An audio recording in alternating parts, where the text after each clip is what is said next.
قرآن مجید فرقان حمید کی صورت یونس کی آیت نمبر 98 ہے، اور یہ آخری چند آیات بینات میں سے یہ آیت مبارکہ ہے، جس میں اللہ پاک کی ذات بابرکات نے حضرت سیدنا یونس علیہ السلام کی قوم کے بارے میں ارشاد فرمایا ہے۔ اللہ پاک نے ارشاد فرمایا فلولا کانت قریۃ، پس کیوں نہ کوئی ایسی بستی ہوتی جو کہ آمنت ایمان لے آتی اللہ پر اور اللہ تعالیٰ کے نبی پر، اور ایمان لانے کے بعد پھر فنفعہا ایمانہا، تو اس بستی کا ایمان اس بستی کو نفع دیتا، فائدہ پہنچاتا۔ الا قوم یونس،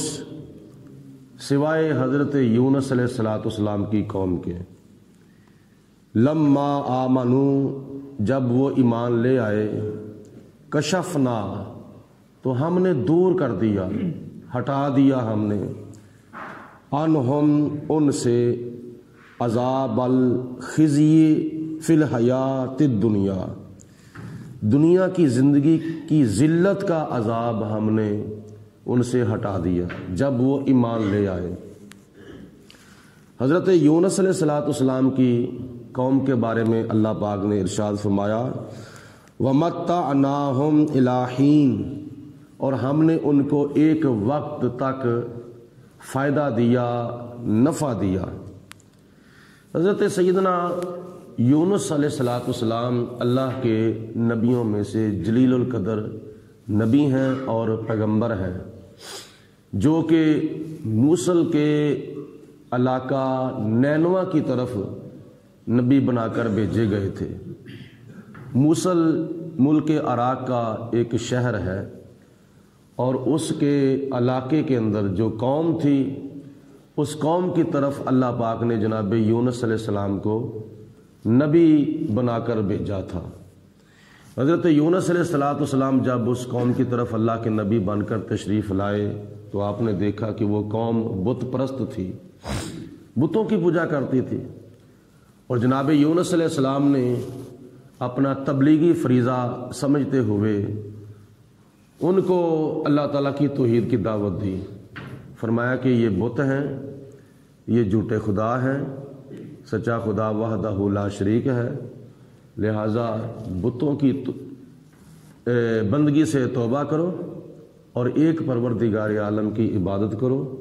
اور یہ کفر کو اور شرک کو چھوڑ دو، توبہ کر لو، اسلام کی طرف آ جاؤ، اللہ تعالیٰ کی توحید کی طرف آ جاؤ، اور خدا نے مجھے اپنا نبی بنا کر بھیجا ہے، میرا کلمہ پڑھ لو، مسلمان ہو جاؤ۔ تو انہوں نے آگے سے مخالفت کی۔ حضرت یونس علیہ السلام نے ان کو سمجھایا، لیکن وہ بار بار جناب یونس علیہ السلام کو سمجھانے پر مجبور کر رہے تھے، تو حتیٰ کہ حضرت یونس علیہ السلام نے وہاں سے جانے کا ارادہ فرما لیا۔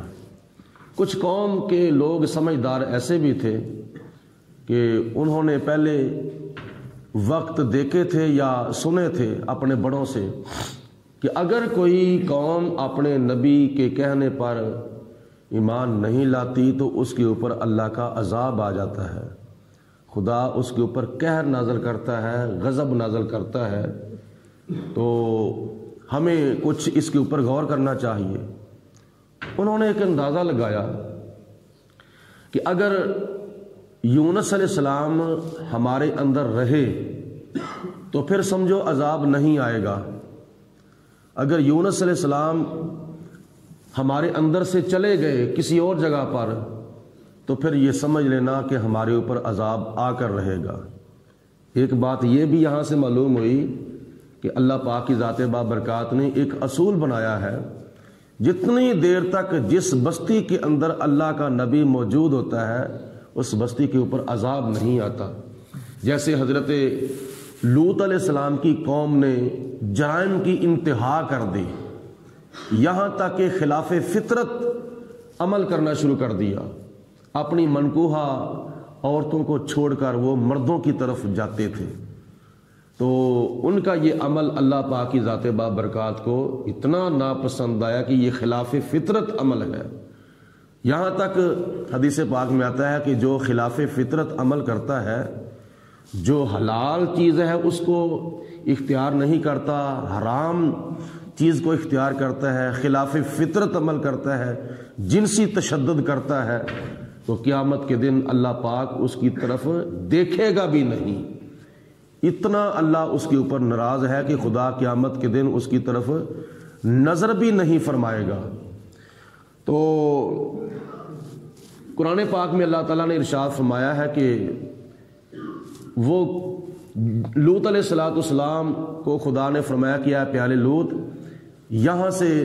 چلے جانا شام سے پہلے پہلے، کیونکہ اللہ کا عذاب آنے والا ہے۔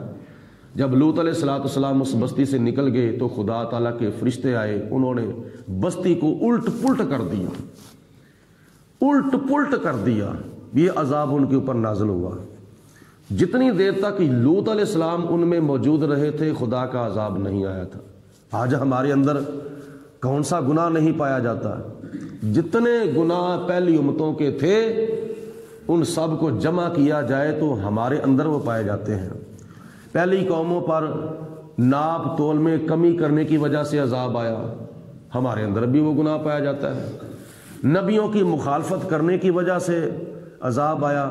تو ہمارے اندر بھی یہ گناہ پایا جاتا ہے، اور کافی ایسے گناہ ہیں جو پہلی امتوں کے اندر پائے جاتے تھے تو اللہ کا عذاب آ جاتا تھا۔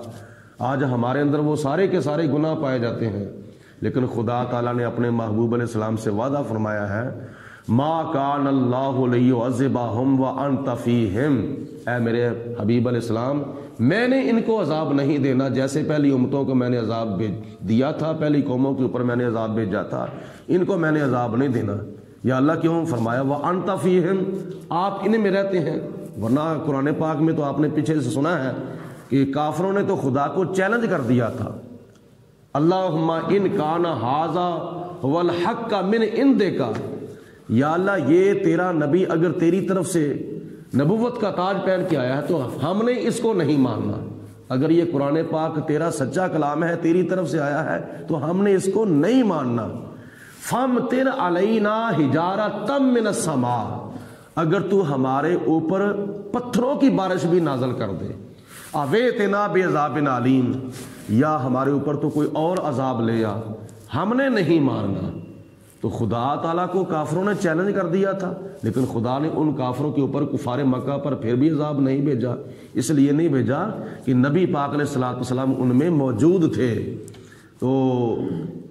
خدا تعالیٰ کے اصول سے یہ پتہ چلا کہ جتنی دیر تک اللہ کا نبی قوم میں موجود ہوتا ہے اتنی دیر تک اللہ تعالیٰ عذاب نہیں بھیجتا۔ آج ہمارے اوپر عذاب کیوں نہیں آ رہا؟ پہلے لوگوں کی تو شکلیں تبدیل ہو جاتی تھی گناہوں کی وجہ سے، تو آج کبھی کسی کی شکل تبدیل ہوئی؟ جس طرح آسمان سے عذاب آتا تھا آج کبھی عذاب آیا؟ یہ سارا صدقہ ہے نبی پاک علیہ السلام کے قدموں مبارکوں کا۔ دم بدم پڑھو درود، حضرت بھی ہیں یہاں موجود، بے شک محمد مصطفیٰ صلی علی محمد۔ ایک بات یہاں سے یہ بھی یاد رکھیں کہ ہمارے کچھ نعت خواں ہیں، وہ یہ شعر پڑھتے ہیں، دم بدم پڑھو درود، حضرت بھی ہیں یہاں موجود۔ تو جب ہم سلام شریف پڑھتے ہیں تو کئی شعراء کئی نعت خواں پھر یہ شعر پڑھتے ہیں، جاں کنی کے وقت آنا، چہرائے انور دکھانا، کلمہ طیب پڑھانا، اپنے دامن میں چھپانا، یا نبی سلام علیکہ، یا رسول سلام علیکہ، یا حبیب سلام علیکہ، صلوات اللہ علیکہ۔ تو پھر کچھ لوگ یہ دونوں شعروں کو ایک آڑ بنا کر اعتراض کرتے ہیں،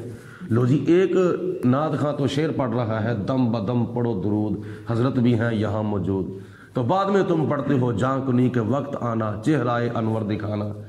تو یہ تو اس کو کہا جاتا ہے جو پہلے موجود نہ ہو۔ محفل کے اندر تم کہہ رہے تھے یہاں موجود ہیں، تو سلام کے اندر تم کہہ رہے ہو کہ یا رسول اللہ موت کے وقت آ جانا، جان کنی کے وقت آ جانا، تو آتا تو وہ ہے جو پہلے موجود نہ ہو، تو یہ کیا تم دو باتیں کرتے ہو؟ اس کا جواب یہ ہے کہ جو ہم یہ پڑھتے ہیں نا، دم بدم پڑھو درود، حضرت بھی ہیں یہاں موجود، اس کا مطلب یہ ہے کہ نبی پاک علیہ الصلوۃ والسلام ہر وقت ہر جگہ پہ روحانی طور پر اور نورانی طور پر موجود ہیں۔ یہ ہمارا عقیدہ ہے اہل سنت و جماعت کا کہ نبی پاک علیہ الصلوۃ والسلام ہر جگہ پر موجود ہیں، تو وہ روحانی طور پر موجود ہیں اور نورانی طور پر موجود ہیں۔ جسمانی طور پر نبی پاک علیہ الصلوۃ والسلام گنبد خضرا میں تشریف فرما ہے، تو جب ہم سلام شریف پڑھتے ہیں تو یہ کہتے ہیں جاں کنی کے وقت آنا، چہرہ انور دکھانا، یا رسول اللہ موت کے وقت ہمیں اپنا دیدار کرانا۔ اس کا مطلب یہ ہے کہ یا رسول اللہ روحانی اور نورانی طور پر تو آپ پہلے ہی موجود ہیں، جب میرا آخری وقت آ جائے تو یا رسول اللہ ذرا جسمانی طور پر بھی تشریف لے آنا تاکہ ہم آپ کا دیدار کر لیں۔ اے سبز گنبد والے منظور دعا کرنا، جب وقت نزا آئے دیدار عطا کرنا۔ میں قبر اندھیری میں گھبراؤں گا جب تنہا، امداد کو میری تم آ جانا رسول اللہ، روشن میری تربت کو للہ ذرا کرنا، جب وقت نزا آئے دیدار عطا کرنا۔ ورنہ بخاری شریف کے حدیث پاک کے علاوہ اور کافی حدیثوں کی کتابوں میں یہ روایت موجود ہے کہ نبی پاک علیہ السلام قبر کے اندر منکر نکیر کے تیسرے سوال پر تشریف لاتے ہیں اور جسمانی طور پر تشریف لاتے ہیں۔ تو اس لیے یہ حاضر و ناظر کے بارے میں ایک اصول اور عقیدہ یاد رکھیں۔ میں عرض کر رہا تھا کہ جب یونس علیہ السلام کے بارے میں انہوں نے سوچا کہ آج اگر یونس علیہ السلام ہمارے اندر موجود رہے تو سمجھو عذاب نہیں آئے گا، اگر موجود نہ رہے تو سمجھو عذاب آ جائے گا۔ تو ہوا کیا، آسمان پر ایک بادل چھا گیا جس کی وجہ سے وہ ہر طرف اندھیرا ہی اندھیرا، تاریکی ہی تاریکی چھا گئی۔ تو انہوں نے سمجھا کہ اب عذاب آنے والا ہے، عذاب کے آثار نظر آگے ہیں۔ انہوں نے ادھر ادھر آگے پیچھے یونس علیہ السلام کو ڈھونڈا مگر یونس علیہ السلام وہاں سے نہ ملے۔ ان کا پکا یقین ہو گیا کہ آج ہمارے اوپر عذاب آ کر رہے گا۔ جب عذاب کے آثار نظر آ گئے تو انہوں نے فوراً اپنے کفر سے اپنے شرک سے توبہ کر لی، اور انہوں نے کیا نام ہے توبہ کر کے کہا کہ ہم اللہ پر ایمان لاتے ہیں، اللہ ایک ہے، اور حضرت یونس علیہ السلام اللہ کے نبی ہمارے پاس تشریف لائے ہیں، ہم ان کی نبوت کا اقرار کرتے ہیں۔ قوم نے توبہ کر لی، توبہ کرنے کی وجہ سے خدا تعالیٰ نے عذاب ہٹا دیا، اور اللہ پاک نے ارشاد فرمایا کہ لما آمنو، جب وہ ایمان لے آئے، کشفنا عنہم عذاب الخزی فی الحیات الدنیا، تو ہم نے ان سے دنیا کی ذلت کا عذاب جو ہے ان سے ہٹا دیا۔ یعنی جو عذاب آ رہا تھا انہوں نے توبہ کر لی، خدا تعالیٰ نے عذاب واپس بلا لیا، ان کو سے عذاب کو ہٹا دیا۔ ایک یہاں پہ بات اور بھی یاد رکھیں، پچھلی آیات بینات کے اندر آپ نے سنا ہے جب موسیٰ علیہ السلام کا واقعہ بیان ہو رہا تھا تو فرعون اور فرعونی دریائے نیل کے اندر غرق ہو رہے تھے، تو اس وقت فرعون نے کہا کہ میں ایمان لایا۔ اب فرعون کی توبہ اور قوم یونس کی توبہ کے اندر فرق یہ ہے کہ یونس علیہ السلام کی توبہ جو ہوئی تھی وہ اللہ تعالیٰ نے قبول فرما لی، فرعون کی توبہ قبول نہ کیوں نہ ہوئی؟ دونوں نے ایمان لانے کا اقرار کر لیا تھا، یونس علیہ السلام کی قوم نے بھی اور فرعون کی قوم نے بھی ایمان لانے کا اقرار کر لیا تھا، لیکن یونس علیہ السلام کی قوم کا ایمان قبول ہو گیا، توبہ قبول ہو گئی۔ فرعون اور فرعونیوں کی توبہ بھی قبول نہ ہوئی، ان کا ایمان بھی قبول نہ ہوا۔ اس کی کیا وجہ ہے؟ اس کی وجہ یہ ہے، ایک ہوتا ہے نزول عذاب، ایک ہوتا ہے نزول عذاب کے آثار۔ یونس علیہ السلام کی قوم کی توبہ اور ایمان اس لیے قبول ہوا کہ انہوں نے عذاب کو دیکھ کر توبہ نہیں کی تھی، بلکہ عذاب کے آثار کو دیکھ کر توبہ کی تھی۔ ابھی عذاب آیا نہیں تھا، ابھی آثار ہی نظر آئے تھے تو انہوں نے فوراً توبہ کر لی، اللہ پاک نے ان کی توبہ کو قبول فرما لیا۔ لیکن فرعون اور فرعونی جب دریائے نیل میں غرق ہو رہے تھے، انہوں نے عذاب کو دیکھا، یعنی نزول عذاب کے اثار کو نہیں بلکہ نزول عذاب کو دیکھ لیا تھا، عذاب کا مشاہدہ کر لیا تھا، پھر انہوں نے اپنا توبہ کی تھی، تو اللہ پاک نے ان کی توبہ قبول نہ فرمائی۔ فرمایا کہ یہ تم عذاب کو دیکھ کر توبہ کر رہے ہو، عذاب کے اثار کو دیکھ کر تم توبہ کر لے تو میں تمہاری توبہ قبول کر لیتا، لیکن تم نے عذاب کو دیکھ کر توبہ کی ہے، تو اب تمہارے لیے توبہ کا دروازہ بند ہو چکا ہے۔ اس سے پہلے بھی فرعون نے توبہ کی تھی،